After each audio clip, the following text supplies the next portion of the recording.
Hi friends, welcome to our channel. ఈరోజు ఈ వీడియోలో ఎంబీఏ వారికి 4th sem finance, banking and insurance అనే కాన్సెప్ట్ క్లియర్గా చూద్దాం. ముందుగా బ్యాంక్ అంటే దీనిలో సురక్షితంగా మనీ అనేది డిపాజిట్ చేయొచ్చు. అలానే వాళ్ళు లోన్స్ కూడా అప్లై చేసుకోవచ్చు. అయితే దీనిలో కూడా చాలా రకాలైన బ్యాంక్స్ అనేవి ఉన్నాయి. రీటైల్, కమర్షియల్, ఇన్వెస్ట్మెంట్ మరియు ఫారెన్ బ్యాంక్స్ అనేవి ఉన్నాయి. ముందుగా కమర్షియల్ బ్యాంక్స్ లేదా షెడ్యూల్డ్ కమర్షియల్ బ్యాంక్స్ గురించి చూద్దాం. ఈ బ్యాంక్స్ అనేవి అందరికీ అందుబాటులో ఉండేలా సామాన్యుడు కూడా ఒక అకౌంట్ ఓపెన్ చేసి డబ్బులు డిపాజిట్ చేయడం, విత్డ్రా చేయడం, లోన్స్కి అప్లై చేయడం లాంటివి దీంట్లో ఉంటాయి. ఈ బ్యాంక్స్ అనేవి RBI reserve bank of India చట్టం కింద షెడ్యూల్ 2 కింద రిజిస్టర్ అయిన బ్యాంక్స్ని కమర్షియల్ బ్యాంక్స్ అని పిలుస్తాం. ఈ కమర్షియల్ బ్యాంక్స్లో 2 టైప్స్ ఉన్నాయి. కమర్షియల్ బ్యాంక్స్ మరియు కోఆపరేటివ్ బ్యాంక్స్ అని పిలుస్తాం. దీనిలో పబ్లిక్ సెక్టార్ బ్యాంక్స్ మరియు ప్రైవేట్ సెక్టార్ బ్యాంక్స్ అనేవి ఉంటాయి. ఇక నెక్స్ట్ విషయం వచ్చేసి గవర్నమెంట్కి 50% కంటే ఎక్కువ షేర్స్ ఉంటే దాన్ని పబ్లిక్ సెక్టార్ బ్యాంక్స్ అని అంటారు. ప్రైవేట్ కంపెనీస్కి 50% ఎక్కువ అంటే 50% ఎక్కువ షేర్స్ ఉంటే దాన్ని ప్రైవేట్ సెక్టార్ బ్యాంక్స్ అని అంటారు. ఒక స్పాన్సర్ బ్యాంక్స్ మరియు central government and state government షేర్తో ఏర్పాటు చేసిన బ్యాంక్ని ఆర్ఆర్బి అని పిలుస్తాం. పబ్లిక్ సెక్టార్ బ్యాంక్స్కి ఎగ్జాంపుల్ వచ్చేసి SBI, State Bank of India, Punjab National Bank, Bank of Baroda, Canara Bank, Union Bank. ఇక ప్రైవేట్ సెక్టార్ బ్యాంక్స్కి ఎగ్జాంపుల్స్ వచ్చేసి HDFC, ICICI bank, Axis, Kotak Mahindra Bank, Yes Bank. బ్యాంకుల యొక్క పని ఏంటి అంటే డిపాజిట్ని యాక్సెప్ట్ చేయడం, లోన్స్ని ప్రొవైడ్ చేయడం, క్యాష్, క్రెడిట్ అండ్ డెబిట్ చేయడం లాంటివి చేస్తుంది. ఫారెన్ ట్రాన్సాక్షన్ని యాక్సెప్ట్ చేయడం, లాకర్ ఫెసిలిటీని ప్రొవైడ్ చేస్తుంది. రీజనల్ రూరల్ బ్యాంక్స్కి ఎగ్జాంపుల్స్ వచ్చేసి ప్రథమ bank, Baroda UP bank, Andhra Pragathi గ్రామీణ బ్యాంక్. ఫారెన్ బ్యాంక్స్ అంటే విదేశీ బ్యాంక్స్. విదేశాలకు చెందిన వ్యక్తులకు లేదా సంస్థలకు 51% అంటే 51% షేర్స్ ఎక్కువ కలిగి ఉన్న వాటిని ఫారెన్ బ్యాంక్స్ అని అంటాము. ప్రస్తుతం ఫారెన్ బ్యాంక్స్ అనేవి మన ఇండియాలో 46 ఫారెన్ బ్యాంక్స్ ఉన్నాయి. దీనికి city bank, HSBC, standard chartered bank అనేవి ఎగ్జాంపుల్. స్టాండర్డ్ చార్టర్డ్ బ్యాంక్ అనేది బ్రిటన్కి సంబంధించింది. సిటీ బ్యాంక్ అనేది యుఎస్ఏ అమెరికాకు సంబంధించింది. హెచ్ఎస్బిసి అనేది హాంకాంగ్కి సంబంధించింది. పేమెంట్ బ్యాంక్స్ అంటే ఏంటో చూద్దాం. పేమెంట్ బ్యాంక్ని ఆర్బీఐ ఇంట్రొడ్యూస్ చేసింది. బ్యాంకింగ్ సర్వీస్ ఎవరికైతే లేదో వారి కోసం స్మాల్ బిజినెస్ వారిని ఇన్వాల్వ్ చేసి వారిని ఫైనాన్షియల్ సర్వీస్ సిస్టంలోకి తీసుకొని వస్తుంది. ఈ పేమెంట్ బ్యాంక్స్ అనేవి ATM card, debit card, net banking మరియు మొబైల్ బ్యాంకింగ్ని ప్రొవైడ్ చేస్తుంది. కానీ సపరేట్గా దీనికి బయట బ్యాంక్స్ అనేవి ఉండవు. దీనిలో కేవలం 1,00,000 కస్టమర్స్ వరకు మాత్రమే ఛాన్స్ ఉంటుంది. అలా అని దీనిలో లోన్స్ అనేవి ఇవ్వరు, దానికి రైట్ అనేది లేదు. ఇక టైప్స్ ఆఫ్ బ్యాంకింగ్ గురించి చూద్దాం. ఈ యూనివర్సల్ బ్యాంక్లో కమర్షియల్ మరియు ఇన్వెస్ట్మెంట్ బ్యాంక్ సర్వీసెస్ను ప్రొవైడ్ అయ్యి ఉంటుంది. దీనిలో ఆర్థిక పరంగా ఇన్సూరెన్స్ను ప్రొవైడ్ చేస్తుంది. అలానే ఇండియాలో ఉన్న అన్ని కమర్షియల్ బ్యాంక్స్ అనేవి యూనివర్సల్ బ్యాంక్ మోడల్ను అనుసరిస్తుంది. రిజర్వ్ బ్యాంక్ ఆఫ్ ఇండియా 1998లో అంటే 1998లో కాన్ వర్కింగ్ గ్రూప్ యూనివర్సల్ బ్యాంకింగ్ని సిఫార్సు చేసింది. అయితే దాని తర్వాత 1988లో నరసింహ కమిటీ గతంలో చేసిన సూచన ఆధారంగా ఇదైతే రూపొందించబడింది. స్టేట్ బ్యాంక్ ఆఫ్ ఇండియా కూడా దీని కిందకే వస్తుంది. సెకండ్ బ్యాంక్ వచ్చేసి హోల్సేల్ బ్యాంకింగ్ లేదా కార్పొరేట్ బ్యాంకింగ్. ఈ బ్యాంకింగ్ సర్వీస్లో corporate clients, real estate developers మరియు ఇన్వెస్టర్కు ఫైనాన్స్, బిజినెస్ మరియు ఇన్స్టిట్యూషనల్ కస్టమర్స్కు పెన్షన్ ఫండ్ను అందజేస్తుంది. థర్డ్ వచ్చేసి ప్రైవేట్ బ్యాంకింగ్. ప్రైవేట్ బ్యాంకింగ్ అనేది పర్సనలైజ్డ్ ఫైనాన్షియల్ సర్వీస్ ఉంటాయి మరియు రీటైల్ బ్యాంక్ లేదా ఇతర సంస్థ యొక్క హై నెట్వర్త్ క్లయింట్స్కు అందించే ప్రొడక్షన్.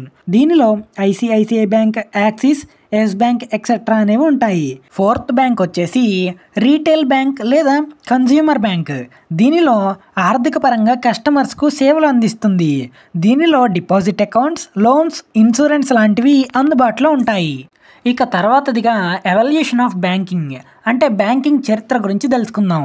మన భారతదేశంలో బ్రిటిష్ వారి పరిపాలనలో 1770లో అంటే 1770లో మొదటి బ్యాంకుగా బ్యాంక్ ఆఫ్ హిందుస్థాన్ను ఏర్పాటు చేశారు. దీని హెడ్ క్వార్టర్స్ అనేది కోల్కతాలో ఉంది. ఈ బ్యాంక్ 1770 నుండి 1830 వరకు నడిచింది. ఆ తర్వాత 1786లో జనరల్ బ్యాంక్ ఆఫ్ ఇండియాని నెలకొల్పారు. ఈ బ్యాంక్ 1786 నుండి 1791 వరకు నడిచింది. ఆ తర్వాత 1806లో బ్యాంక్ ఆఫ్ కోల్కతాను స్థాపించారు. దీనినే 1809లో బ్యాంక్ ఆఫ్ కోల్కతా అనే పేరుని బ్యాంక్ ఆఫ్ బెంగాల్గా మార్చడం జరిగింది. ఆ తర్వాత 1840లో బ్యాంక్ ఆఫ్ బాంబేను, 1843న బ్యాంక్ ఆఫ్ మద్రాస్ను స్థాపించారు. 1865లో బ్రిటిష్ వారు అలహాబాద్ బ్యాంకును స్థాపించారు. ఈ అలహాబాద్ బ్యాంక్ అప్పట్లో మొదటి కమర్షియల్ బ్యాంక్. అటు తర్వాత 1881లో ఉత్తరప్రదేశ్లో ఔదా కమర్షియల్ బ్యాంక్ను స్థాపించారు. 1894లో పంజాబ్ నేషనల్ బ్యాంక్ను స్థాపించడం జరిగింది. 1906లో కెనరా బ్యాంక్ను స్థాపించారు. 1907లో ఇండియన్ బ్యాంక్, 1908లో బ్యాంక్ ఆఫ్ బరోడా, 1911లో సెంట్రల్ బ్యాంక్ ఆఫ్ ఇండియాను స్థాపించడం జరిగింది. అలానే 1914 నుండి 1918లో మొదటి ప్రపంచ యుద్ధం జరగడం కారణంగా ఆర్థిక వ్యవస్థ దెబ్బతింది. ఆ సమయంలో ప్రపంచ దేశాలన్నీ సమావేశానికి ఏర్పాటు చేసుకొని వారే సొంతగా ఆర్థిక వ్యవస్థలను ఏర్పాటు చేసుకోవాలని నిర్ణయించుకున్నారు. అప్పుడు 1921లో మన భారతదేశంలోని లాభాలలో నడిచే 3 ప్రధాన బ్యాంకులను bank of Bengal, bank of Bombay మరియు బ్యాంక్ ఆఫ్ మద్రాస్ను ఏకం చేసి ఇంపీరియల్ బ్యాంక్ ఆఫ్ ఇండియాగా పేరు పెట్టారు. ఆ తర్వాత 1935లో ఆర్బీఐ భారతదేశంలో ఉన్న బ్యాంకులన్నిటినీ ఒకే కేంద్రంగా ఉండాలని, అవన్నీ ఈ కేంద్రం యొక్క నియమాలను పాటించే విధంగా ఆర్బీఐ యాక్ట్ 1934 ప్రకారం రిజర్వ్ బ్యాంక్ ఆఫ్ ఇండియాను కోల్కతాలో స్థాపించారు. ఈ బ్యాంకును 1949లో నేషనలైజ్ చేయబడింది. అంటే దీని పూర్తి అధికారం అనేది ప్రభుత్వానికి చెందేలా ఉంటాయి. అటు తర్వాత బ్యాంక్ ఆఫ్ బాంబేను, బ్యాంక్ ఆఫ్ బెంగాల్ మరియు బ్యాంక్ ఆఫ్ మద్రాస్ను కలిపి ఇంపీరియల్ బ్యాంక్ అనే పేరు మార్చి స్టేట్ బ్యాంక్ ఆఫ్ ఇండియాగా చలామణిలోకి తీసుకునొచ్చారు. ఇలా బ్యాంక్ యొక్క చరిత్ర అనేది మొదలైంది. ఇలా తర్వాత ఇంకెన్నో బ్యాంక్స్ అనేవి వచ్చాయి. ప్రజలందరూ బ్యాంక్లో వారి యొక్క సంపదను దాచుకోవడం, అంటే డిపాజిట్ చేయడం, కస్టమర్కు అవసరమయ్యే లోన్స్ను బ్యాంక్ అనేది ప్రొవైడ్ చేస్తుంది. ఇక టైప్స్ ఆఫ్ బ్యాంక్ అకౌంట్ గురించి చూద్దాం.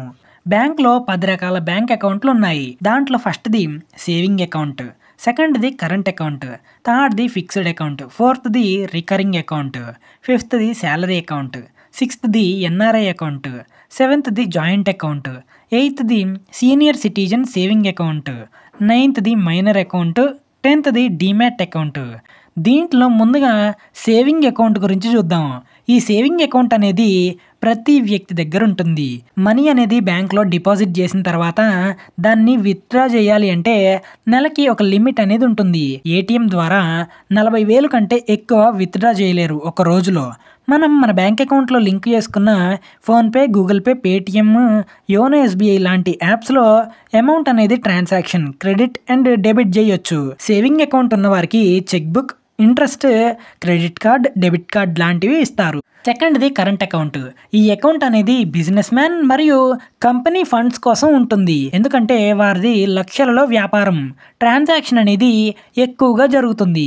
అలానే దీనికి విత్డ్రాకి లిమిట్ అనేది ఉండదు, ట్రాన్సాక్షన్స్ అన్లిమిటెడ్గా ఉంటుంది. థర్డ్ది జాయింట్ అకౌంట్. అంటే ఇది బిజినెస్ చేసేవారికి 2 వ్యక్తులు ఆపరేట్ చేసే విధంగా ఉంటుంది. బ్యాంక్ అనేది సామాన్యుడి దగ్గర నుండి ధనవంతుడి వరకు అన్ని సర్వీసెస్ను అందుబాటులో ఉంచుతుంది. ఇక నెక్స్ట్ వచ్చేసి బ్యాంక్ క్రెడిట్ కార్డ్ అంటే ఏంటో చూద్దాం. ఇది కూడా డెబిట్ కార్డ్ లాగానే ఉంటుంది. బ్యాంక్స్ ఫైనాన్షియల్ సర్వీస్కు చెందిన కంపెనీస్ అనేవి మనం వాడుకోవడానికి కొంత డబ్బును అదనంగా ఇస్తుంది. ఆ అప్పుగా ఇచ్చిన డబ్బులను 21 లేదా 30 రోజుల వరకు ఎటువంటి వడ్డీ లేకుండా వాడుకోవచ్చు. ఇది బ్యాంక్స్‌ని బట్టి మారుతుంది. మనం వారిచ్చిన గడువులో తీరిస్తే ఎలాంటి వడ్డీ అనేది ఉండదు. వారిచ్చిన గడువు తీరిన తర్వాత తప్పనిసరిగా వడ్డీ అనేది చెల్లించాల్సి ఉంటుంది. మనం డబ్బులన్నీ ఒకేసారి కట్టలేకపోతే ఈఎంఐ రూపంలో డబ్బులనేది కట్టేయొచ్చు. కానీ ఈఎంఐ ద్వారా కూడా కొంత వడ్డీ అనేది దానికి కొంత పడుతుంది. అలానే ప్రతి క్రెడిట్ కార్డుకు కొంత లిమిట్ అనేది ఉంటుంది. ఆ లిమిట్ వరకు మనం ఆ కార్డ్‌ను ఉపయోగించవచ్చు. క్రెడిట్ కార్డ్ అనేది చాలా జాగ్రత్తగా వాడాలి. క్రెడిట్ కార్డ్ మీద అన్ని వస్తువులు తీసుకొని మనీ సరిగ్గా పే చేయకపోతే సిబిల్ స్కోర్ తగ్గుతుంది.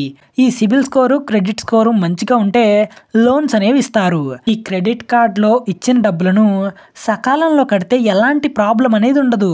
క్రెడిట్ కార్డ్ అనేది మనకు ఎంతవరకు అవసరమో అంతవరకు వాడితే ఎలాంటి ప్రాబ్లం అనేది రాదు. దీంట్లో డిఫరెంట్ టైప్స్ ఆఫ్ లోన్స్ అనేవి చూద్దాం. బ్యాంక్‌లో ఎన్ని రకాల లోన్స్ ఇస్తారు అనేది చూద్దాము. బ్యాంకుకు ఎక్కడి నుండి డబ్బులొస్తాయి అంటే మనం చేసే డిపాజిట్స్, మనం చేసే ట్రాన్సాక్షన్స్ నుంచి మన సేవింగ్ మరియు ఫిక్స్డ్ అకౌంట్ నుండి వాళ్ళకొస్తాయి.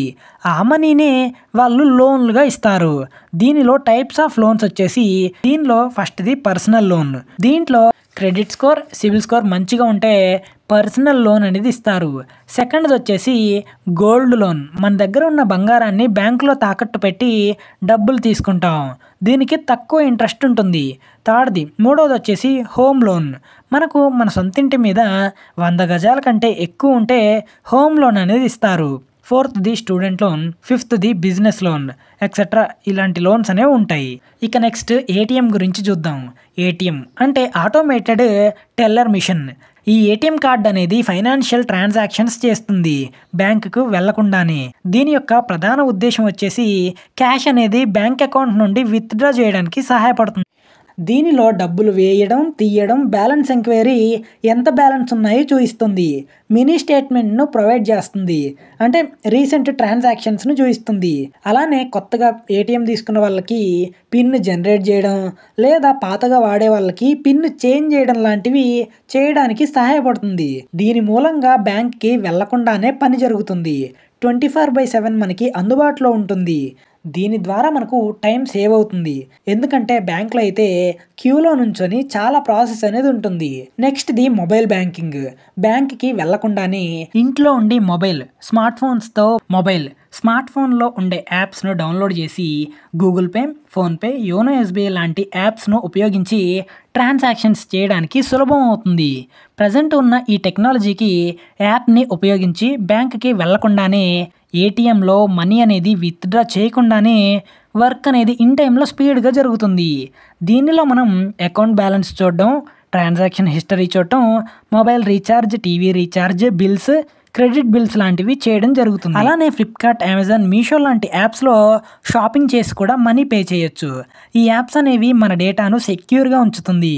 థర్డ్ పార్టీ యాప్స్ను ఎలో చేయకుండా సెక్యూర్గా ఉంచుతుంది. అలానే మనం ఇప్పుడు షాపింగ్ మాల్స్ ఎక్కడికి వెళ్ళినా, మార్కెట్కి ఎక్కడికి వెళ్ళినా digital payments scan and pay, scan చేయడం మరియు పే చేయడం జరుగుతుంది. ఇక రాబోయే కాలంలో క్యాష్ అనేది చేతిలో కనబడటం తక్కువగా ఉంటుంది. అంటే అకౌంట్లో మనీ అనేది డిజిటల్ పేమెంట్స్గా కనపడుతుంది. అమౌంట్ అనేది డిజిటల్ పేమెంట్గా కనపడుతుంది. ఇక నెక్స్ట్ కాన్సెప్ట్ వచ్చేసి ఇన్సూరెన్స్ అనే కాన్సెప్ట్ గురించి చూద్దాం. ఇన్సూరెన్స్ అంటే ఫ్యూచర్లో అనుకోకుండా రాబోయే భారీ నష్టాన్ని భర్తీ చేయడానికి పాలసీ తీసుకునే వ్యక్తికి ఇన్సూరెన్స్ కంపెనీకి ఉండే కాంట్రాక్ట్ని ఇన్సూరెన్స్ అంటారు. మనం ప్రతి నెల కొంత అమౌంట్ను పే చేస్తే అనుకోకుండా మనకి ఏదైనా జరగకూడనిది అంటే యాక్సిడెంట్ అయ్యి హాస్పిటల్ పాలైతే మనకి హాస్పిటల్కి అయ్యే ఖర్చులంతా భరిస్తుంది. హాస్పిటల్లో ఖర్చు అనేది ఎక్కువగా ఉంటుంది. ఒకవేళ మనకు ఇన్సూరెన్స్ పాలసీ అనేది చేయించుకోకపోతే బయట డబ్బులు వడ్డీకి తేవడం, నగలు తాకట్టు పెట్టి డబ్బులు తీసుకొని రావడం లాంటివి జరుగుతుంది. అదే హెల్త్ ఇన్సూరెన్స్ ఉంటే హాస్పిటల్లో అయ్యే ఖర్చంతా ఇన్సూరెన్స్ కంపెనీ భరిస్తుంది. ఇలా అనుకోని సంఘటనలు జరిగినప్పుడు ఇన్సూరెన్స్ తీసుకొని ఉంటే బాగుంటుంది అని అనిపిస్తుంది. అలానే ఇన్సూరెన్స్ అనేది ఆర్థికంగా చాలా సహాయపడుతుంది. ఈ ఇన్సూరెన్స్లో చాలా రకాల ఇన్సూరెన్స్లు ఉన్నాయి. Health insurance, life insurance, auto insurance, travel insurance, business insurance etcetera. ముందుగా లైఫ్ ఇన్సూరెన్స్ గురించి చూద్దాము. ఇది ఒక వ్యక్తికి ఉండే ఇన్సూరెన్స్. ఇన్సూరెన్స్ ఎంత ఏజ్ వరకు కవరేజ్ ఉందో ఆ ఏజ్‌లో మరణిస్తే కొంత అమౌంట్ అనేది పే చేస్తుంది. హెల్త్ ఇన్సూరెన్స్ మన ఆరోగ్యానికి చేయించుకునే బీమా. ఏదైనా అనారోగ్యం కారణంగా అయ్యే హాస్పిటల్ ఖర్చులు, మెడికల్ ఖర్చులను భరిస్తుంది. మోటార్ ఇన్సూరెన్స్ దీంట్లో బైక్, కారు, ట్రక్స్‌కి ఉండే ఇన్సూరెన్స్ అన్నమాట. ఈ ఇన్సూరెన్స్ చేయించుకోవడం మూలంగా మనం బండి కొన్నప్పుడు చెప్తారు కదా! బైక్‌కి లేదా వెహికల్‌కి ఇన్సూరెన్స్ చేయించండి అని చెప్తారు కదా! అదేంటి అంటే మనకి యాక్సిడెంట్ అయినా, బైక్ యాక్సిడెంట్, కార్ యాక్సిడెంట్ అయినా ఇన్సూరెన్స్ కంపెనీ అనేది నష్టాన్ని భరిస్తుంది. దానికి రీప్లేస్‌మెంట్ అనేది ఉంటుంది. బైక్ యాక్సిడెంట్ అయినా, కార్ యాక్సిడెంట్ అయినా అలాంటివి జరిగితే మోటార్ ఇన్సూరెన్స్ దీనికి మనీ పే చేస్తుంది. హోమ్ ఇన్సూరెన్స్ ఇంటి ఇన్సూరెన్స్ పే చేస్తుంటే ఇంటికి ఏదైనా డ్యామేజ్ భూకంపం ద్వారా లేదా తుఫాను ద్వారా ఏదైనా జరిగితే ఇల్లు మంటలొచ్చినా హోమ్ ఇన్సూరెన్స్ అనేది భరిస్తుంది. ట్రావెల్ ఇన్సూరెన్స్ మనం ఏదైనా ట్రిప్‌కి వెళ్ళే సమయంలో ట్రావెల్ ఇన్సూరెన్స్ కనుక పే చేసుంటే మన లగేజ్, మన వస్తువులు ఏదైనా పోతే దాన్ని ట్రావెల్ ఇన్సూరెన్స్‌లో క్లెయిమ్ చేసుకోవచ్చు. ఇక నెక్స్ట్ వచ్చేసి క్రాప్ ఇన్సూరెన్స్. రైతులు క్రాప్ ఇన్సూరెన్స్ కనుక పే చేస్తే పంట నష్టం వచ్చినా, భూకంపం, వరదల వల్ల ఆస్తి నష్టం జరిగినా క్రాప్ ఇన్సూరెన్స్‌లో క్లెయిమ్ చేసుకుంటే క్రాప్ ఇన్సూరెన్స్ అనేది భరిస్తుంది. అలానే మెరైన్ ఇన్సూరెన్స్, బిజినెస్ ఇన్సూరెన్స్ అనేవి ఉంటాయి. మెరైన్ ఇన్సూరెన్స్ మనం కడితే మెరైన్ అంటే చేపల చెరువులో ఏదైనా నష్టం జరిగితే మెరైన్ ఇన్సూరెన్స్ అనేది భరిస్తుంది.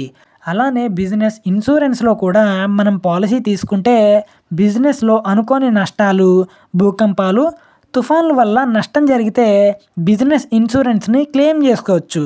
ఇలా ఉంటాయి ఇన్సూరెన్స్ అనేవి. సో చివరిగా ఇదండి వీడియో అనేది. ఈ కాన్సెప్ట్‌ని విని మీరైతే ఈజీగా ఎగ్జామ్ అనేది రాయొచ్చు. ఈ కాన్సెప్ట్‌ని మంచిగా నీట్ ప్రజెంటేషన్‌తో రాయండి. మీకైతే మంచి మార్కులు పడతాయి. సో చివరిగా ఇదండి వీడియో అనేది.